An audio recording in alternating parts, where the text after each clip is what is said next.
Muy bien, veremos los sucesores de León. El prestigio de León se debió en parte a su propia persona y en parte a las circunstancias del momento. León era indudablemente un personaje excepcional y se ha dicho con razón que en su época no había quien se le pudiera comparar en firmeza de carácter, profundidad de percepción teológica y habilidad política. Pero todo esto pudo manifestarse gracias a la situación política en que le tocó vivir. En efecto, León fue papa durante un periodo de relativa anarquía en Italia y buena parte de su grandeza estuvo en saber llenar el vacío creado por esa anarquía.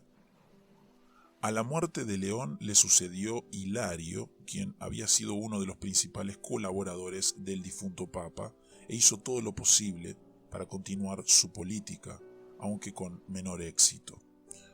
Durante el pontificado de Simplicio, quien sucedió a Hilario, las condiciones políticas comenzaron a cambiar.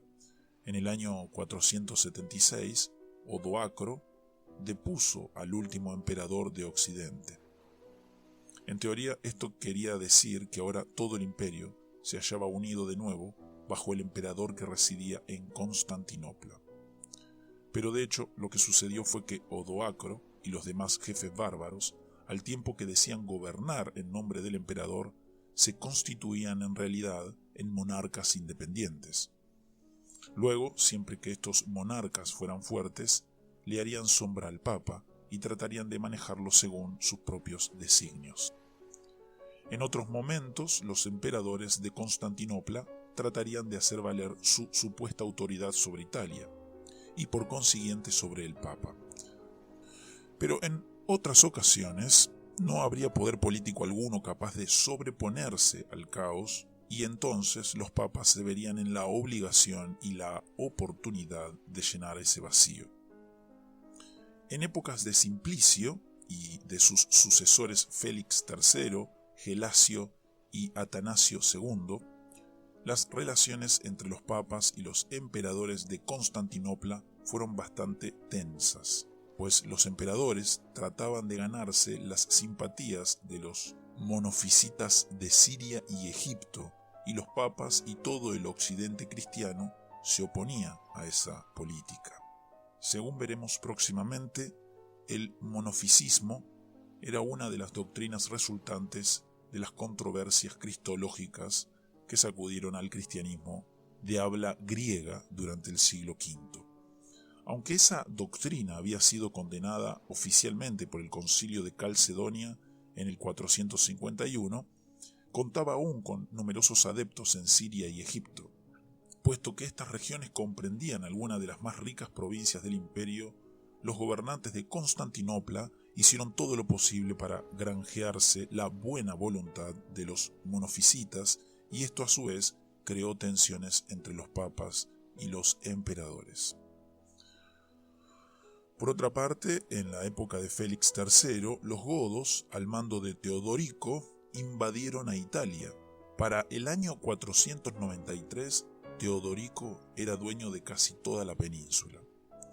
Puesto que los godos eran arrianos, siempre temían que sus súbditos italianos conspiraran en pro de Constantinopla y por tanto Teodorico y sus sucesores vieron con buenos ojos la desaveniencia entre los papas y los emperadores y trataron de fomentarlas. Recuérdense además que fue Teodorico quien, al sospechar que su ministro Boecio conspiraba para reintroducir el poderío imperial, lo hizo encarcelar y matar. Ya antes de la victoria final de Teodorico, el Papa Félix III había roto relaciones con el patriarca de Constantinopla, Acasio. Esto es lo que los historiadores occidentales conocen como el cisma de Acasio, mientras los orientales culpan al Papa por el cisma. Ahora, debido a los intereses de Teodorico y sus sucesores, el cisma se perpetuó. En el año 498, cuando murió el Papa Atanasio II, esta tensión entre godos y bizantinos dio por resultado la existencia de dos papas rivales. Mientras los godos y buena parte del pueblo romano apoyaba a Símaco, a quien los católicos en el día de hoy tienen por verdadero papa, el gobierno de Constantinopla sostenía a Lorenzo. En las calles de Roma hubo encuentros armados en los que murieron varios de los contendientes. Toda una serie de concilios se reunió para tratar de resolver la cuestión, hasta que por fin Símaco resultó vencedor. Bajo el sucesor de Símaco, Hormisdas, la situación empezó a cambiar.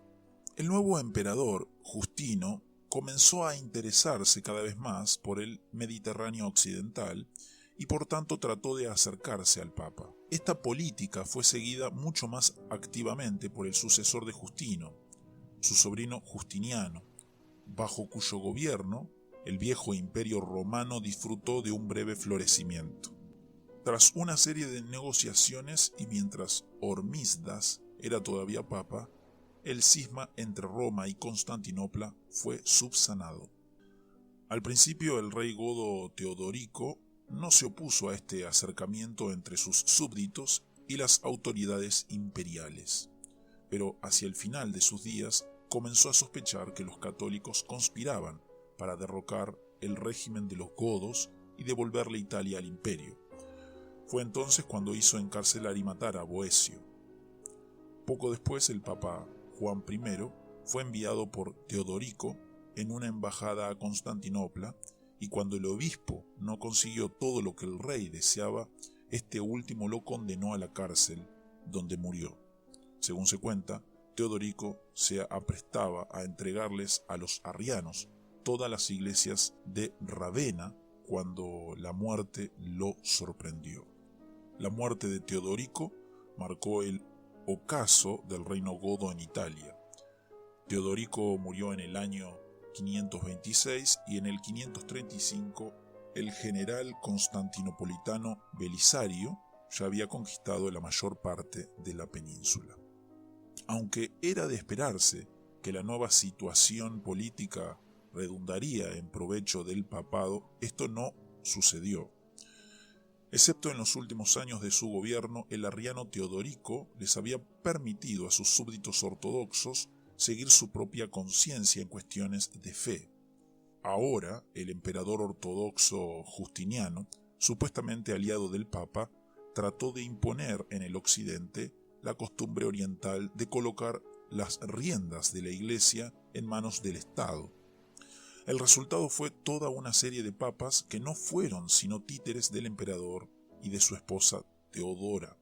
Los pocos que osaran tratar de interrumpir esa serie sufrieron todo el peso del disgusto imperial. En medio de las controversias teológicas de la época, algunos de estos papas escribieron páginas tristes en la historia del papado, según veremos próximamente.